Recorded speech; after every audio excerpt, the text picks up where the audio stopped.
పుల్వామా దాడిలో భద్రతా వైఫల్యము అంటే ఒప్పుకోరు. పెహల్గాం దాడిలో కొండ మీదకి టెర్రరిస్టులు దర్జాగా వచ్చి అక్కడున్న టూరిస్టుల మీద ఎట్లా కాల్పులు జరిపారు, అది కూడా నీ మతం ఏంది అని అడిగి కాల్పులు జరిపారు. దాంట్లో సెక్యూరిటీ వైఫల్యం ఉంది కదా అంటే, సో అట్లా క్వశ్చన్ చేసే వాళ్ళని యాంటీ నేషనల్స్ అంటారు. మూలాల్లోకి వెళ్ళి ప్రభుత్వ వైఫల్యం ఎక్కడుంది అని చెప్పి క్వశ్చన్ చేయాలనా లేదా? దాన్ని ఎవరు క్వశ్చన్ చేస్తున్నారు? జైషే మహమ్మద్ ఉగ్రవాద సంస్థ మన యూనివర్సిటీస్లో మన ప్రొఫెసర్స్ని, ఇక్కడుండే మెడికల్ స్టూడెంట్స్ని రాడికలైజ్ చేస్తుంటే అక్కడ మన నిఘా వైఫల్యం ఎంత ఘోరంగా ఉంది.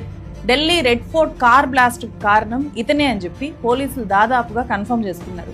పేలుడుకు ముందు ఈ ఉమర్ మహమ్మద్ తన I-20 వైట్ హుండాయ్ కార్తో రెడ్ ఫోర్ట్ పార్కింగ్ ఏరియాలో 3 గంటల పాటు వెయిట్ చేశారు. రెడ్ ఫోర్ట్ తెలుసు కదా, ఇండిపెండెన్స్ డే రోజు ప్రధాని ప్రసంగించే ప్లేస్ ఇది. దేశ రాజధానిలో ఇక్కడ బాంబు పేల్చడం అంటే భారతదేశ గుండెల మీద గురిపెట్టి కాల్చడం. ఇది జరిగింది బీహార్ ఎన్నికల్లో అత్యంత కీలకమైన 2వ దశ పోలింగ్కి కొన్ని గంటల ముందు. సో దీని వెనుక పొలిటికల్ కుట్రలు ఏమైనా ఉన్నాయా, ఉగ్రవాద కుట్రలు ఏమైనా ఉన్నాయా, లేకపోతే ఘోరమైన భద్రతా వైఫల్యం ఉందా, లేదా వీటన్నిటినీ మించిన కారణాలు ఇంకేమైనా ఉన్నాయా? నవంబర్ 10వ తేదీ సాయంత్రం ఢిల్లీలో బ్లాస్ట్ జరిగితే అప్పటికప్పుడు, లేకపోతే 11వ తేదీ ఉదయం ప్రధాని నరేంద్ర మోదీ బ్లాస్ట్ జరిగిన ప్లేస్ ని, ఆ ఏరియాని విజిట్ చేస్తారు అని చెప్పి మనం సహజంగా అనుకుంటాం కదా.